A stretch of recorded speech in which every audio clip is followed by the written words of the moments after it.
seus cuidados, acrescentar um côvado à sua estatura. Vivemos num mundo onde um dos grandes problemas que nós encontramos são as crises de ansiedade que as pessoas têm vivido, né? O mundo está extremamente acelerado, com o advento principalmente aí da internet. Tudo agora ficou online, né? Todo mundo está conectado o tempo todo, então as pessoas cada vez mais estão ficando ansiosas, porque as notícias chegam e elas muitas vezes não conseguem digerir essas informações, não conseguem trabalhar essas informações e aí mergulham num processo de ansiedade muito grande. E a gente precisa, de alguma forma, tentar nos imunizarmos disso, porque é comprovado cientificamente que a ansiedade elevada, ela causa enfermidades. Temos muitas pesquisas nesse campo e todas elas atestam a questão das doenças psicossomáticas. Essas doenças que a pessoa acaba levando do campo psíquico para o campo físico. E aí começam a padecer as dores, as dificuldades que nós tanto estamos vendo no nosso mundo. Eu gosto sempre de trazer as palavras-chave, né, como quem está acostumado a ver meus estudos, principalmente na língua, nem sempre na língua básica, né, que é o aramaico, mas nos primeiros evangelhos traduzidos, que é os mais antigos que nós temos, que são do 2º século, já são no grego koiné, que é o grego clássico, porque, como sempre falo, não temos nenhum evangelho na língua original de Jesus, que era aramaico, né? Nem no hebraico, que era uma língua morta já na época, mas era a língua onde se registrava as leis do judaísmo. A gente não tem nada nessa língua registrada. Então, todos os canões, todos os evangelhos estão em grego. Então, a gente busca sempre a palavra que Jesus se utilizou, né, para que a gente possa entender. Olhai, do grego, emblepô. Olhar algo, observar de forma fixa ou discernir de forma clara. O que Jesus está dizendo é o seguinte: para que nós prestássemos atenção de forma adequada sobre aquilo que ele está falando, sobre as aves do céu. É Jesus chamando a atenção para que nós fixássemos a nossa atenção nisso. Jesus convida os discípulos a olharem atentamente as aves do céu. É interessante como Jesus, ele buscava algo do cotidiano do povo para fazer uma colocação ética e moral. Ele sempre fazia isso. Quando a gente vai olhar aí a didática de Jesus, quando a gente se debruça sobre a pedagogia cristã, a gente observa que Jesus usou sempre disso. Ele pega o que o povo estava acostumado, as histórias comuns do povo. As pessoas falam assim, Jesus falou muita coisa que já era comum no judaísmo.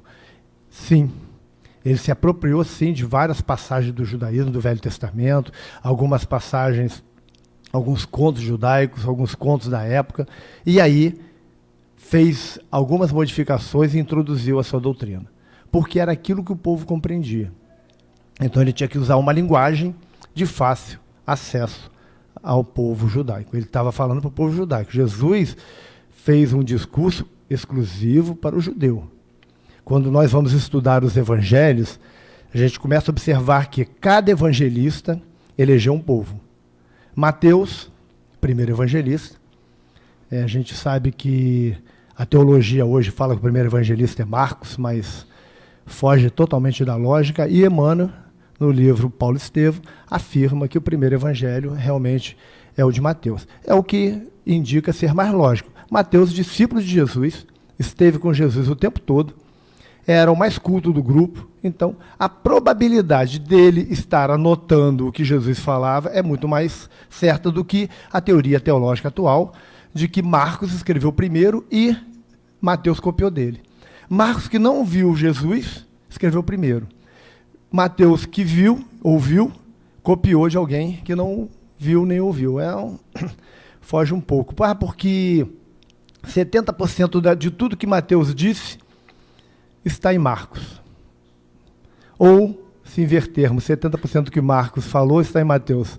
Né? Então, é muito mais fácil quem ouviu Jesus, quem esteve ao lado de Jesus, ter escrito alguma coisa, até para o nível cultural. Quando a gente vai estudar o Evangelho de Marcos, eu estou falando isso porque eu sou teólogo. Eu fiz teologia, fiz mestrado em teologia, fiz doutorado em teologia. Então, quando a gente vai estudar o Evangelho de Marcos, Marcos escreveu com um grego pobre, era uma pessoa que não tinha cultura. Mateus escreve de forma muito mais culta. Ele e Lucas são os mais cultos do grupo. Lucas, discípulo de Paulo de Tarso. Marcos era um discípulo de Pedro. Então, a gente já é uma segunda geração. Então, Mateus, claro, escreveu aí para o povo judeu. O primeiro evangelho é destinado ao povo judeu, porque Jesus fez o seu discurso para o povo judeu. Jesus era judeu. Não podemos esquecer disso. Marcos escreve para os romanos, os gentios. Lucas escreve para os gregos. Já João, 80 anos de idade, já bem lá no final da vida, escreve para o cristão novo, porque era já o judeu, os gentios e os gregos convertidos para o cristianismo. Então ele fala uma outra linguagem. Cada um tem um estilo, cada um tem um público-alvo. Então a gente vai observando isso no Evangelho de Jesus. Aqui está a segunda das 8 razões pelas quais não devemos ser vencidos pela ansiedade. Jesus apresenta aqui 2 exemplos dos cuidados do Pai pela sua criação: as aves do céu e os lírios do campo. As aves ilustram o cuidado do Pai a respeito da nossa alimentação. Os lírios ilustram a provisão de nosso vestuário. Por que Jesus se baseou praticamente em dois princípios, né? Alimentação e vestuário? O povo da época era paupérrimo. E as preocupações não iam muito além disso. Não tinham. Os 2 itens principais eram a alimentação, porque não sabiam se teriam alimento por dia. Normalmente, o povo judaico tinha uma alimentação regular diária.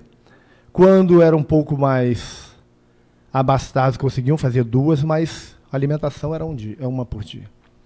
E a alimentação era peixe, quando tinham, pão, base era pão, legumes raríssimos e frutas muito poucas. Não podemos esquecer que lá é um lugar árido, com muito pouca vegetação. Então, Jesus fala aqui da alimentação. Porque o que ele está mostrando para todos nós?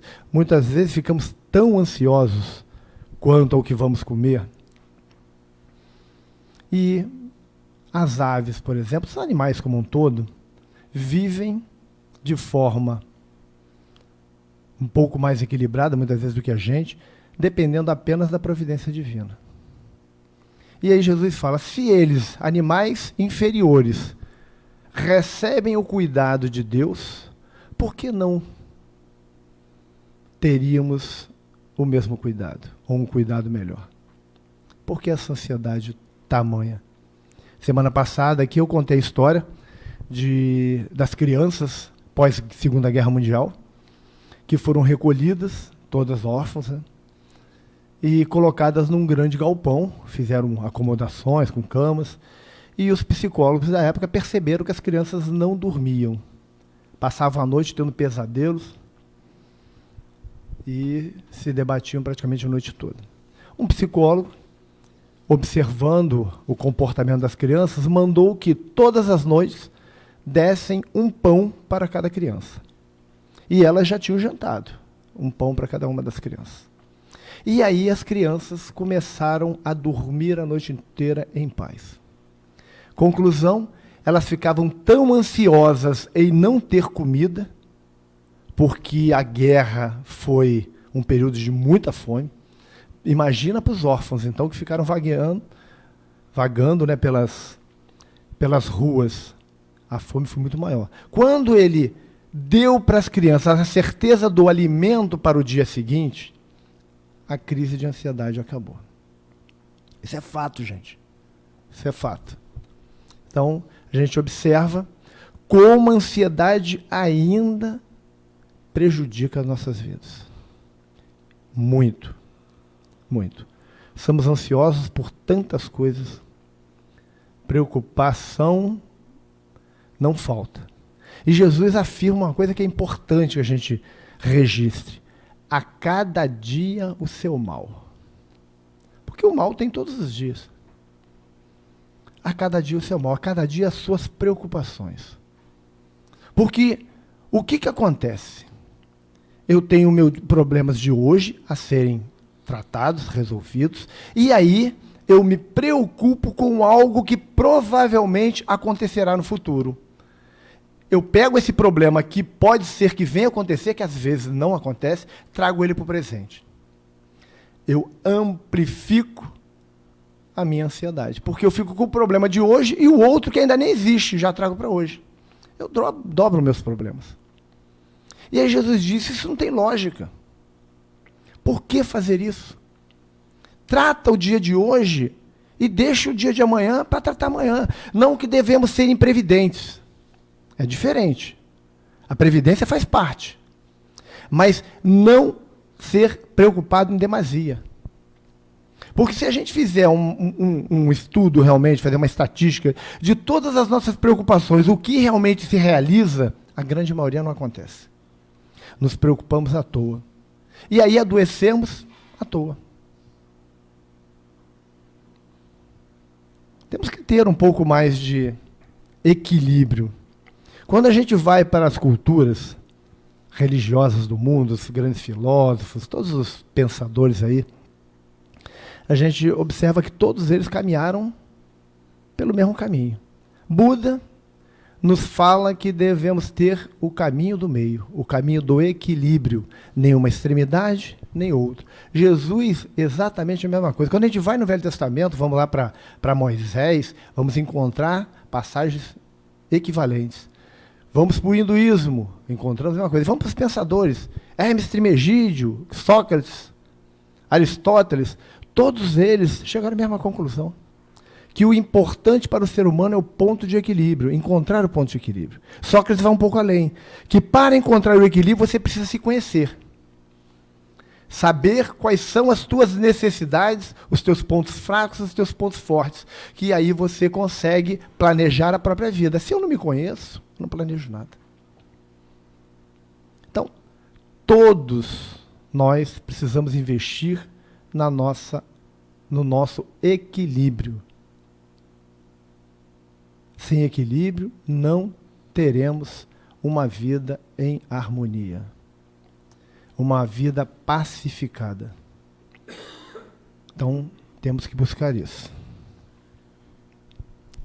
As aves não produzem seu alimento, nem cuidam da terra que dá a provisão.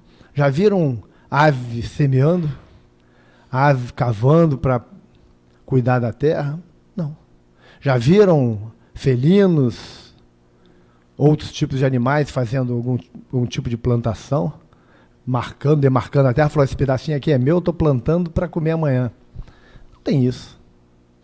E são alimentados. Vivem. Quando a gente vê um desequilíbrio na natureza, não foram os animais que fizeram, sim o ser humano. Às vezes a gente vai dizimando aí populações de animais porque a gente acaba com a alimentação deles, mas por ações nocivas do homem. Não que a providência divina não faça a sua parte. Sempre o nosso dedo podre fazendo alguma coisa. Gratuitamente obtém o alimento de que necessita. Jesus não quis dizer com isso que podemos ou devemos eliminar o trabalho que nos traz o alimento. Que tem muita gente que vou me aposentar agora. Se a Previdência deixar, né, eu vou me aposentar logo e vou ficar sem fazer nada. Não. Precisamos trabalhar, gente. O trabalho desenvolve o ser humano, faz o homem pensar. Não é, agora eu vou deixar na conta de Deus, Deus que me alimente. Não é isso. Faça a sua parte. Buscai primeiro o reino dos céus e as outras coisas vos serão acrescentadas. Temos que fazer a nossa parte, temos que fazer o nosso trabalho. Paulo de Tarso tem uma passagem que eu acho claríssima, que ele falava para o povo da época, né? Está aqui, ó. Está na 2 Tessalonicenses, capítulo 3, versículo 10. Quando ainda estávamos com vocês, nós lhe ordenamos isto: se alguém não quiser trabalhar, também não coma. Simples e objetivo, aquele jeito do Paulo de Tarso de ser. O Paulo era tecelão. Ele chegava numa cidade, foi um peregrino fantástico. Se hoje temos o cristianismo nos moldes que temos, graças a Paulo de Tarso. Porque Paulo de Tarso saiu pelo mundo, enquanto os apóstolos ficaram escondidos na casa do caminho, com medo de rodar. Paulo foi à luta. Chegava numa cidade, começava a fazer discurso em praça pública, falando sobre Jesus, apanhou diversas vezes, foi preso diversas vezes, e quando ele encontrava alguém simpatizante, ele fundava uma eclesia, que hoje as pessoas dizem, ele fundava uma igreja. Paulo nunca fundou igreja, Paulo fundava eclesia, que era uma congregação de pessoas com o mesmo objetivo. É muito diferente de um templo religioso com sacerdote. Ele fundava um lugar, uma casa, dentro da residência de alguém, um ponto para se estudar o Evangelho de Jesus, para se conversar sobre Jesus. E ele fundou praticamente em todo o Oriente, toda a Europa. Ele rodou aquilo tudo, saiu fundando em tudo que é canto.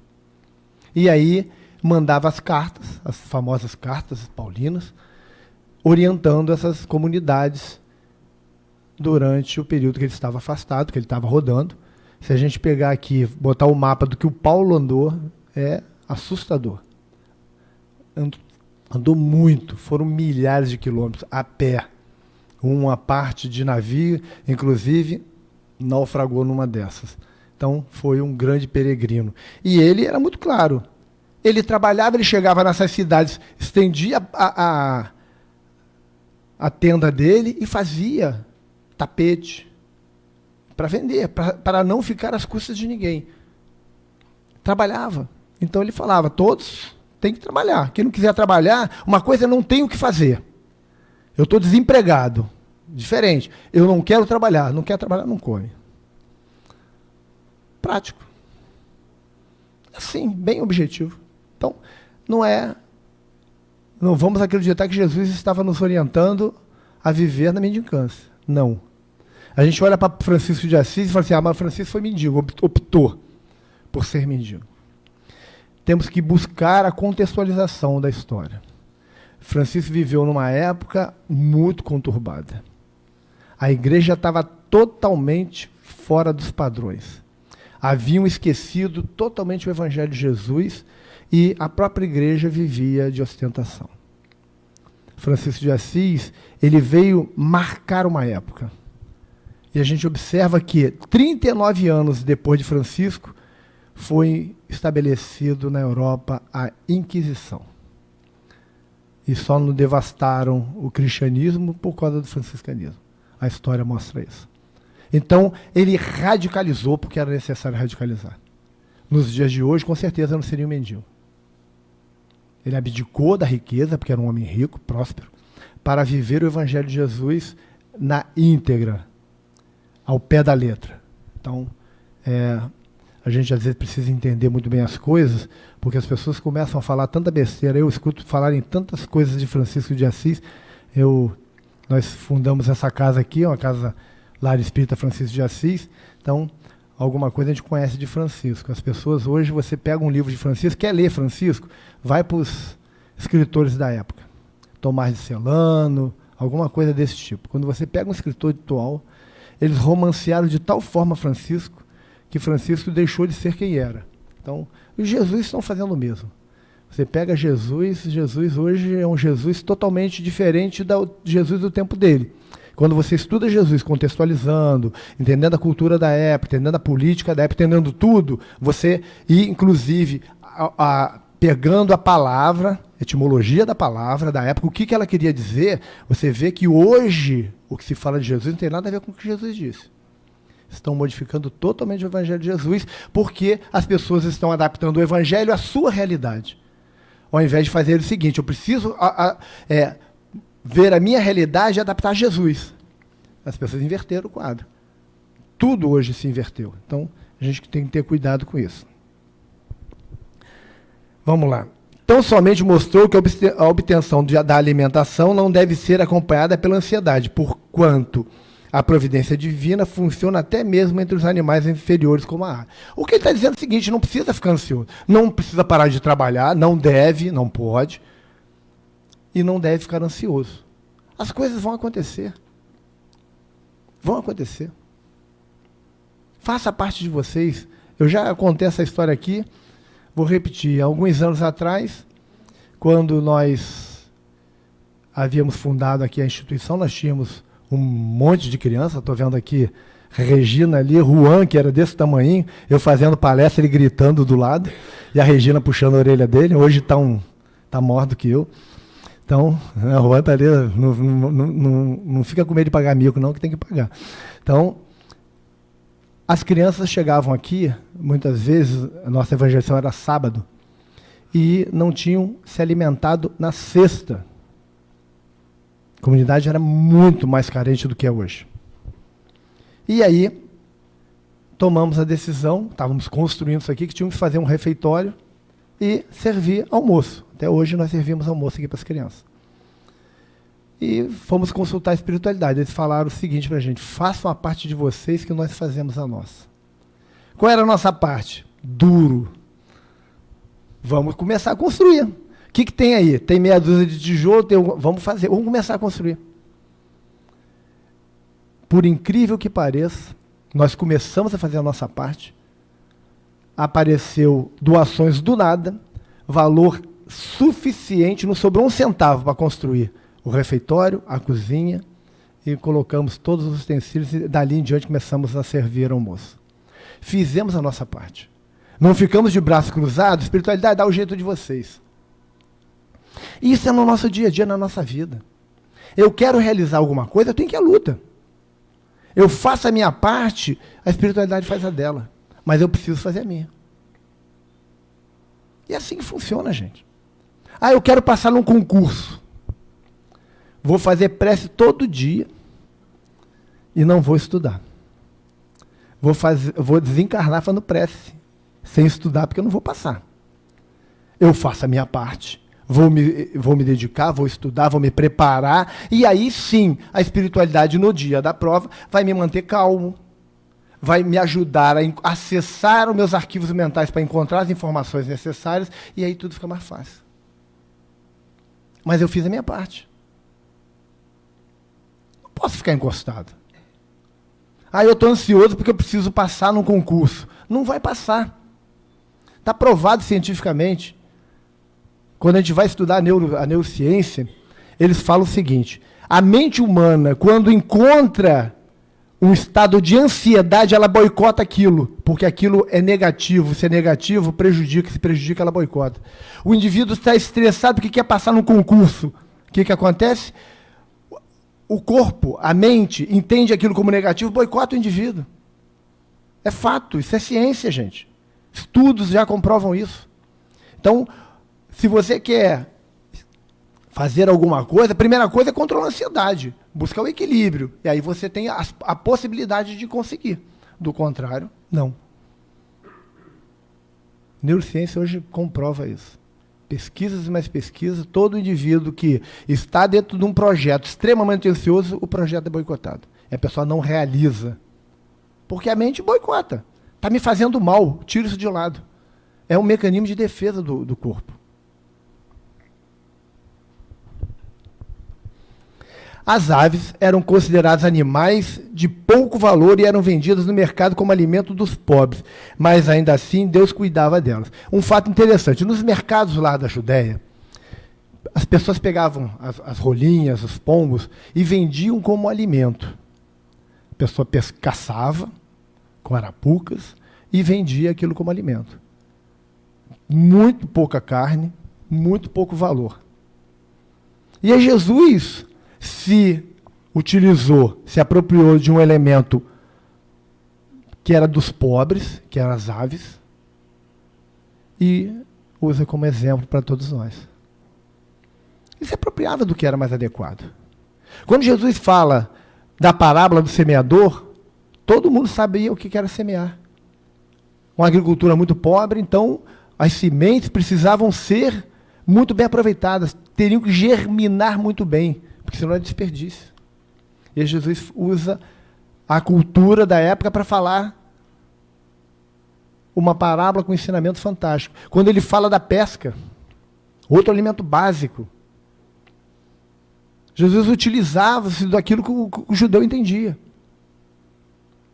E as aves eram alimento de pobre, alimento para pobre. Então, Jesus estava falando para quem? Os doutores da lei não iam ouvir Jesus. Porque lá era assim, ou era romano com dinheiro, ou o doutor da lei com dinheiro, ou o povo. Tirando os doutores da lei, quem tinha um pouco mais de condição, eram os coletores de impostos, como Mateus Levi, que é o evangelista. O resto, dificuldade, dificuldade, dificuldade. Jesus está falando para esse povo carente. É eles. Porventura, se mesmo Deus não cuidaria dos homens, esse mesmo Deus que cuida das aves, que cuida dos animais, que cuida dos vegetais, não cuidaria de nós? Olha para a história, gente. Vamos a Madre Teresa de Calcutá. Vamos encontrar na história de Madre Teresa ela construindo tudo aquilo que ela construiu através da providência divina, sem nada, sem recurso. Os recursos iam surgindo. Chico Xavier. Exemplos e mais exemplos de fatos iguais. Dr. Bezerra de Menezes, Dr. Eurípides Barçanufo. E a gente vai seguindo. Irmã Dulce, Gandhi. Essa turma toda contou com a providência divina. Você imagina Chico Xavier descabelado, até porque não tinha cabelo, né, cara careca, com a peruca toda em pé, porque precisava de alguma coisa. Ele tinha equilíbrio. Era sóbrio. Ele sabia que as coisas iriam acontecer. Estamos aqui num tratamento espiritual. Todos estão aqui em busca da saúde. Né? O indivíduo que tem um tumor, por exemplo, vamos usar o caso mais grave, e que fica num nível de ansiedade altíssimo, o que ele faz? Ele alimenta o tumor e faz com que ele cresça. Eu conto sempre a história aqui do primo da minha esposa. Descobriu, ele começou a ter dores no corpo, febre, ninguém sabia o que era, exame para lá, exame para cá, família evangélica. E aí, minha esposa recorreu ao doutor Ricardo, Fernando tá, ele falou, é câncer. Linfoma, tipo tal, deu todo o diagnóstico. 3 meses depois de ele saber o resultado, ele desencarna, porque ele não tem equilíbrio psicológico. A gente falou, ih. Aí passou-se uma semana, resultados dos exames, linfoma, tipo, exatamente o que ele disse. E aí a notícia chegou para o Fernando.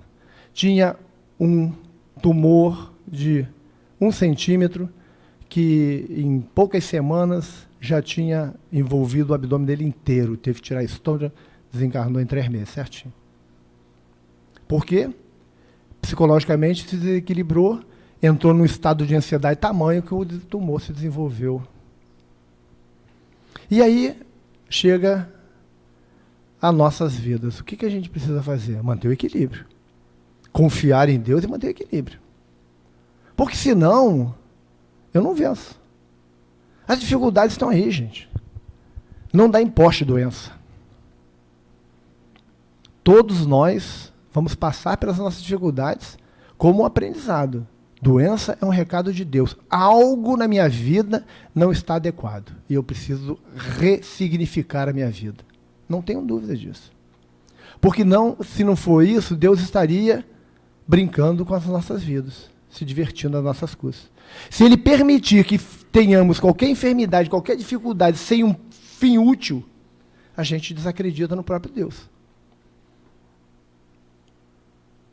Confiar na providência divina, gente. Ou a gente confia, ou a gente não confia. Não tem meio termo. Quando a gente vai no Apocalipse de João, João diz, né, que os mornos, os que ficam em cima do muro, ele vomita. Porque essas pessoas que nem são de um lado nem do outro, essas pessoas não saem do lugar.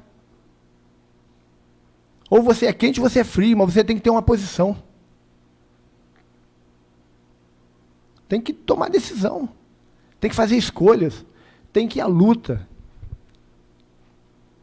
Quer vencer? Trabalha, vai à luta, corre atrás. Pede a Deus? Pede a Deus.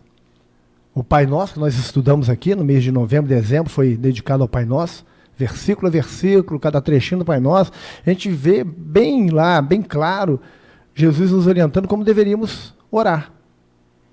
E ele coloca numa das petições as coisas da matéria. O pão nosso de cada dia. O que é o pão nosso? É só o alimento? Não, é tudo aquilo que é necessário à vida. Tudo. Temos que pedir, sem ansiedade. Jesus ensina como orar, depois ele fala sobre a ansiedade. Fala, olha, não adianta ficar ansioso porque não vai receber nada. E a coisa chega na hora certa. E chega aquilo que precisamos e não o que queremos. São fatos que a gente precisa colocar na conta. Ah, eu quero ganhar na Mega Sena da virada. Falou isso aqui de vez em quando. É bom para mim? Eu não quero nem a comum, que é pouco dinheiro. Quero da virada, né? Que daí, a virada eu vou virar um obsessor, porque eu vou para um umbral. Vou acabar com a minha vida, gente. Imagina. Então a gente tem que entender o que eu preciso, o que é importante. Eu tenho equilíbrio para ter dinheiro? Eu tenho equilíbrio para viver uma vida diferente do que eu vivo hoje? Se eu acho que sim, se eu acho que a minha vida de hoje tem que ser diferente, eu tenho que lutar para mudá-la. E não ficar esperando milagre para mudar a minha vida. Se não tiver como mudar, é porque aquilo ali faz parte da minha prova, da minha educação espiritual.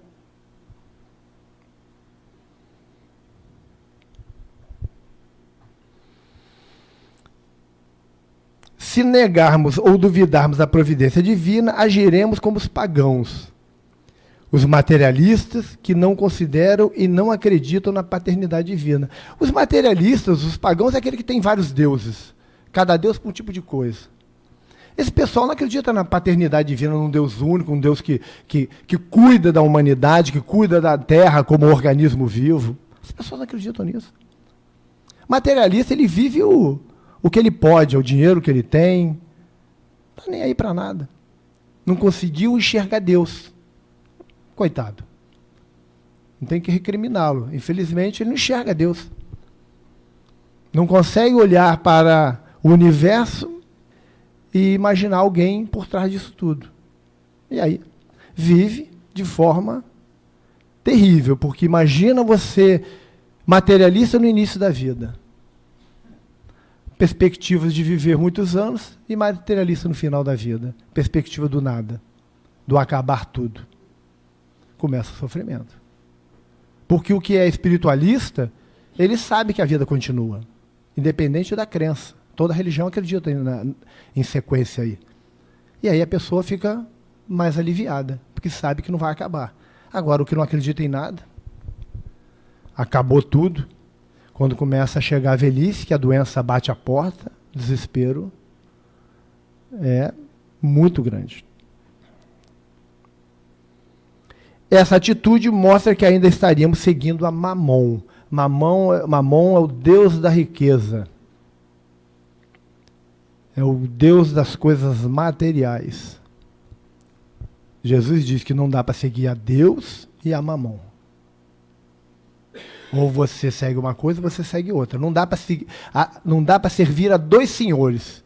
Porque quando Jesus diz servir, naquela época, servidão era escravidão. Você era servidor em tempo integral. Então não tinha como servir duas coisas. Também cultura da época. Então, ou você servia a Deus, ou você servia ao dinheiro. É o que Jesus deixou claro. Não é que a gente vai abrir mão do dinheiro, gente. O dinheiro faz parte da vida. A busca do conforto que faz o homem evoluir. Tecnologicamente. Se não fosse a busca do conforto, nós estaríamos morando em cavernas ainda na pedra.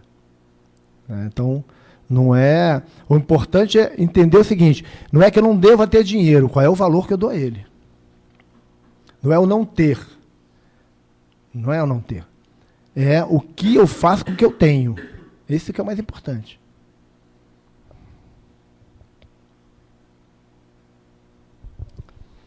acrescentar um côvado. Terceira razão para não andarmos ansiosos. O côvado era usado como medida linear, mas também como medida de tempo. O côvado era o seguinte, a pessoa contava, ela media assim. Daqui a aqui, são côvados. 46 centímetros em média. Essa era a medida. Então Jesus fala que a gente não consegue acrescentar um côvado à vida. E aí tem dois tipos de divisão do côvado. Como linha de tempo, que é aumentar um instante na própria vida, ou na estatura, aumentar um côvado, aumentar 46 centímetros na estatura, que seria um verdadeiro milagre. O sonho de todo baixinho. Né? Imagina, aumentar 46 centímetros. Nem com perna de pau, né? Porque a gente cai da perna de pau, não está acostumado a andar, então nem isso daria. Quando tinha sentido de espaço, indicava uma medida de 46 centímetros. Quando tinha o sentido de tempo, indicava um período breve. Um côvado, quando eles falam. Porque a gente tem que pensar o seguinte: língua paupérrima, pobre. O aramaico era muito pobre. O aramaico é uma evolução do hebraico, é a mistura do hebraico com o siríaco, então é uma língua muito pobre. E o grego koiné, que não é o grego de hoje é uma língua mais rica, é um grego da época muito pobre também. Então, uma palavra, ela tinha vários sentidos. A gente vê aquela passagem de Jesus de passar um camelo no furo de uma agulha, né? O camelo pode ser um cabo, pode ser uma corda, pode ser um fio, pode ser um próprio camelo. A palavra significa várias coisas. E no grego tem palavras que ela diz sim e não ao mesmo tempo. Ela é negativa e positiva. Ela diz uma coisa e nega aquela própria coisa. Depende da ênfase que se dá no falar dela. Então, a língua pobre. E aí, aqui, o côvado poderia ser medida linear, como podia medida de tempo. Depende de como se falou. Aí Jesus fala que não pode aumentar um côvado, aí você fala, mas ele falou côvado no sentido de ampliar a vida ou de crescer? Né? Fica sempre a dúvida. Provavelmente, no ampliar a vida. Porque o estressado, o ansioso, tende a morrer mais cedo, porque ele adoece. Então, o que Jesus diz, a ansiedade, ela não prolonga a vida, ela encurta. O que ele quer dizer é isso. O ansioso encurta a própria vida. Porque o ansioso não vai crescer ou deixar de crescer. É o viver mais ou viver menos. Ele está falando sobre isso. Provavelmente o uso do termo, neste caso, envolve tempo e não extensão, que eu estava falando aqui. Já que o crescimento de 46 centímetros causado pela ansiedade seria um verdadeiro milagre. Jesus está dizendo o seguinte, ansioso, eu estou ansioso porque eu estou doente. Porque eu estou ansioso, eu vou viver mais? Muito pelo contrário. Se eu me equilibrar, a probabilidade de eu viver mais é maior. A ansiedade não aumenta um côvado à vida. Algumas traduções dão a ideia de tempo como a seguinte: pode acrescentar um côvado ao curso de sua vida. Algumas traduções, quando a gente pega o Evangelho, são vários tradutores, cada um dentro de uma linha teológica, o cara pega a palavra e escolhe a tradução que fica melhor. Eu gosto muito de João Ferreira de Almeida, que é do século XVII, porque eu acho que é a primeira tradução para o português, e eu gosto muito da versão dele, pela coerência, porque como eu estudo buscando o grego, eu estudo baseado no grego, no aramaico, eu acho que ele é o mais, dentro da minha visão, o que mais busca a realidade. Tanto é que, assim, a interpretação espírita do Evangelho está muito mais próximo de João Ferreira de Almeida. Eu encontro muito mais verdades do que nos outros. Então, eu gosto de ficar com João Ferreira. Hoje temos até uma tradução espírita do Evangelho, eu particularmente não gosto, que eu acho que tem distorções muito sérias, graves, então eu não gosto, eu não adoto. Eu tenho ela em casa, mas não adoto. Então, cada um busca a sua linha de tradução. Vamos lá. Entretanto, a tradução pode também tomar essa forma. Pode adicionar ao menos um passo à sua vida. Um passo é distância em tempo, que ele quer dizer. São as traduções mais utilizadas. Jesus se baseando aí em questão de tempo de vida mesmo. Eu estou estressado, eu estou ansioso, isso acrescenta o que na minha vida? A ansiedade não pode aumentar a vida nem um dia sequer. E ainda, que o sentido envolve estatura física, o ensino ficaria claro. Claro, de uma forma ou de outra, a gente não perde sentido. Quando Jesus fala, eu não posso aumentar estressado a minha altura ou o tempo de vida, o que ele está dizendo é o seguinte, não pode. Então fica claro. A gente, aí é estudo teológico, é visão, é tempo, é altura, mas o conteúdo fica fácil de entender, sendo ela qual for. A ansiedade não pode efetuar desenvolvimento físico nem acrescentar nada de importante à vida humana. Gente, a ansiedade não melhora em nada, não acrescenta em nada. Já viu um ansioso feliz? Já viu um ansioso harmonizado, em paz?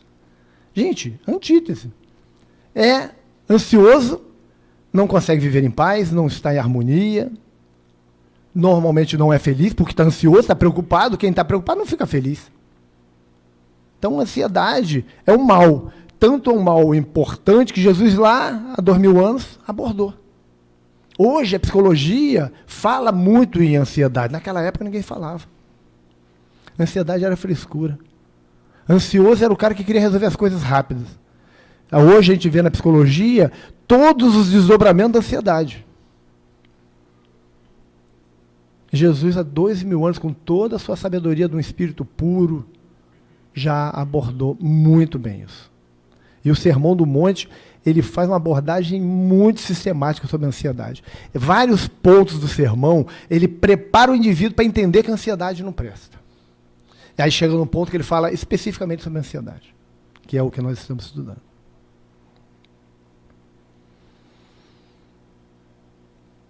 A ideia de que a raça humana, de modo geral, anseia por aumentar a duração da vida, enquanto que a estatura física é motivo de ansiedade para poucos, também indica que Jesus se referiu ao elemento tempo e não à estatura física. Claro, se tu perguntar à humanidade o que ela prefere, ser mais alto, viver mais, a grande maioria vai preferir viver mais. Então, Jesus usou o que era mais importante, é o tempo de vida. E num período onde o tempo de vida era curto. A gente vê assim, João Evangelista aos 80 anos. Raridade, gente. Jesus desencarnou com 33. A média era essa. Não tinha antibiótico, não tinha vacina. A vida era curtíssima. Então, condições sanitárias péssimas. Não tinha esgoto, não tinha água canalizada, não tinha água tratada. As pessoas estavam suscetíveis a qualquer problema. Então, a vida era curta. Mortalidade infantil era altíssima. Então, Jesus está falando mesmo em vida, tempo de vida. O que era sonho das pessoas. Esse indivíduo aqui, apontado no Guilherme como o homem mais velho do mundo, existe uma dúvida se é verdade ou não, mas aí ele consta com 145 anos. Essa foto ali. A gente querer chegar a 100 já é um feito, né? Estamos avançando.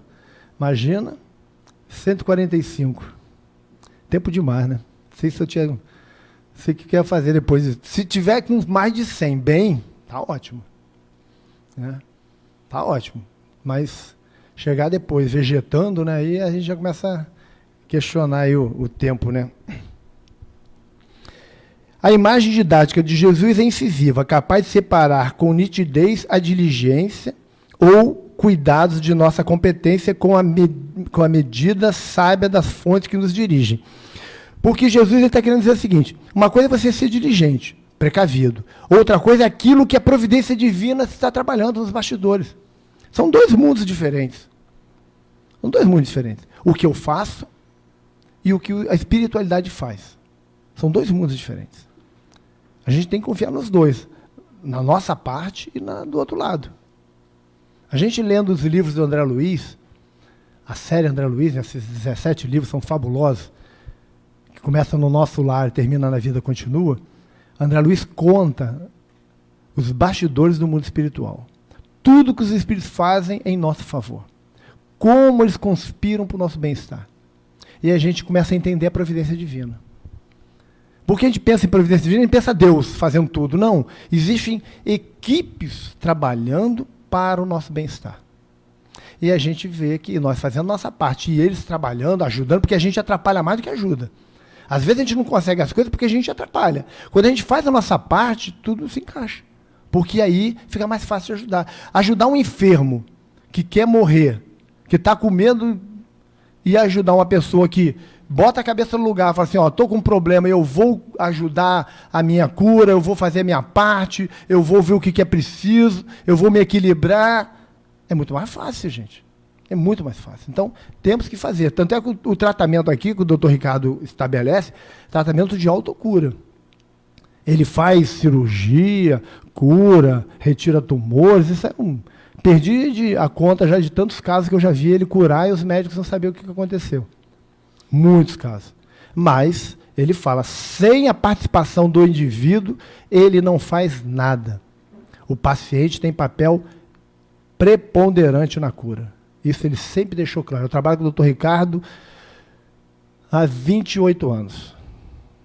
São 28 anos. Ele sempre disse isso. Se o paciente não fizer a parte dele, não tem como ele fazer nada. Então, não venham em busca de milagre. Venham em busca de tratamento. Uma vez uma paciente falou para o doutor Ricardo que queria um milagre, porque estava com câncer. Ele falou que não fazia milagre, ele fazia ciência. A pessoa ficou curada. O câncer foi tratado, mas ele fez ciência. Usou dos meios disponíveis, científicos, e curou o indivíduo. É isso que a gente tem que entender. Espírito não faz milagre, faz ciência. Ele é médico. De vez em quando, o doutor Ricardo, eu tenho notícia que está não sei aonde fazendo curso de especialização. A especialização dele é oncologia. E volta e meia ele está em curso. Às vezes eu quero contato com ele, não consigo. Quando volta ele me fala, eu estava fazendo um curso, está me especializando, tem uma técnica nova, não sei o quê. Está rodando o mundo aí aprendendo. Estão buscando, é ciência, gente. Agora, para que a ciência funcione, o vaso receptor, que é o indivíduo, tem que estar pronto. Se de nossa parte emerge a necessidade de cultivar, cuidar e provisionar para que os fatos se encadeiem, de outro lado, não podemos esquecer que o mecanismo do crescimento extrapola totalmente nossa canhada da possibilidade de realização. Tem a nossa parte, mas temos que ter consciência de que sem os desígnios de Deus, nada se realiza. Nada se realiza. Porque senão a gente faria o que quiséssemos da vida e ponto. Não. Tem os porquês da vida, que é importante a gente entender. No cerne de todos os fatos e acontecimentos está presente a providência daquele que nos conduz, enquanto em nossas mãos, como elaboradores, segundo os sistemas da evolução, estão entregues instrumentos, tempo, condições, ambiente, materiais suficientes a que a evolução possa ter seu curso, garantindo a cada qual a cota de participação na engrenagem da vida. Nós temos participação ativa, temos livre-arbítrio, fazemos a nossa parte, somos co-criadores. A espiritualidade sempre diz isso. Nós fazemos a nossa parte. Os instrumentos estão todos colocados ao nosso alcance. O que fazemos deles é responsabilidade nossa. Os espíritos sempre falam, né, que a semeadura é livre. Eu semeio o que eu quero, agora a colheita é obrigatória. Eu vou semear e vou colher. Né? Então, é uma questão. Auxiliando no entendimento deste tema, Paulo de Tarso, mais uma vez, um homem sábio que Paulo era, já afirmava, eu plantei, Apolo regou, mas Deus deu o crescimento. Está lá em 1ª Carta aos Coríntios, capítulo 3, versículo 5. O que ele está dizendo? Ele fez a parte dele, o outro fez, mas Deus que fez a coisa acontecer. Porque quando Deus observa no indivíduo que ele está fazendo alguma coisa, ele permite que aconteça. Eu plantei, Apolo regou, olha só, ele está usando cultura da agricultura.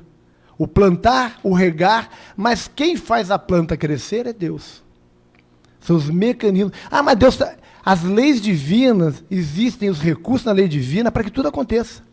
Se a lei divina propicia a semente germinar, crescer, dar fruto, é as leis de Deus, é providência divina trabalhando. O que ele diz é isso. Façamos a nossa parte e contemos com a providência divina. E aí tudo se resolve, tudo se encadeia, tudo dá certo. Podemos sair daqui hoje como pessoas decididas a mudar radicalmente as nossas vidas. E podemos continuar sendo o que somos. Né? Estamos andando num caminho. Há quanto tempo? É só olhar para nossas vidas, sem contar as vidas passadas, só nessa. É só olhar assim, eu tenho 30 anos, eu estou 30 anos nessa estrada. Aonde essa estrada está me levando? Eu quero mudar minha vida. Eu tenho que mudar de estrada. Senão eu vou continuar indo para o mesmo caminho. Esse é o grande problema. Queremos mudar, mas não queremos mudar a nossa caminhada. Continuamos seguindo a mesma, fazendo a mesma coisa, querendo resultados diferentes. Quem faz a mesma coisa tem os mesmos resultados, gente. A ciência, o que é a ciência? É você pegar um determinado fenômeno e fazer com que ele se repita várias vezes. Aquilo ali vira uma lei. É a repetição do fenômeno. E a gente continua repetindo o fenômeno de dar errado. E não muda o caminho. E a vida dá errado. E aí ficamos ansiosos porque nada dá certo na minha vida. O que você fez para mudar? Nada. E a gente chega no final do ano que vem minha vida vai ser diferente. Vou mudar tudo. Aí eu pergunto, você se conhece? Não. Você sabe o que precisa mudar? Não. Já planejou que vai mudar? Não. Não vai mudar nada, gente. É só balela de fim de ano. Aquela história de pular 3 ondas, 7 ondas, sei lá quantas ondas são, sem tomar caixote, porque vão pagar 1.000. E aí dizer que vai mudar a vida. E não faz nada para mudar. A vida continua a mesma. Se eu não mudar as diretrizes da minha vida, eu vou receber o mesmo resultado. Se hoje eu estou caminhando, estou sofrendo, estou infeliz, eu preciso fazer uma mudança radical. O que é mudança radical? Mudar o caminho. Eu tenho que encontrar outro caminho. Porque pode ser até que esse outro caminho não seja o ideal, mas já não vai ser a mesma coisa. O resultado vai ser diferente. E aí eu vou até mudando o caminho até que o resultado me agrade. E aí eu continuo nesse caminho. Se eu não fizer isso, vou continuar sendo uma pessoa infeliz. Porque o infeliz é aquele que não encontrou o próprio caminho. O infeliz é o que não encontrou o próprio caminho. Continua caminhando e é teimoso. O problema nosso é esse, nós somos teimosos. Está dando errado, vou fazer de novo para ver se dá certo. Né? Quando a gente vê Benjamin Franklin falando lá, a gente fala de invenções, né, a invenção da lâmpada, por exemplo. Tentou 1000 vezes. Não da mesma forma. Mudando a metodologia, até que deu certo.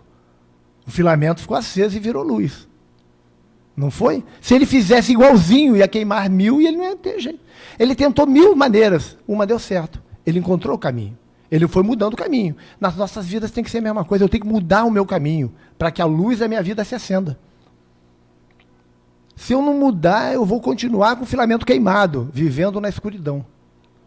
Esse é o grande objetivo da vida, encontrar o caminho. E o caminho que Buda fala, o caminho do equilíbrio, o caminho do meio. A gente ainda não conseguiu encontrar. O dia que encontrarmos, acaba a doença, acaba a infelicidade, acaba a desigualdade, acaba tudo. Porque a nossa vida vai ter um objetivo, vai ter um significado. E aí, vida que segue em busca da concretização da felicidade plena. Jesus nos abençoe. Até semana que vem, se Deus quiser.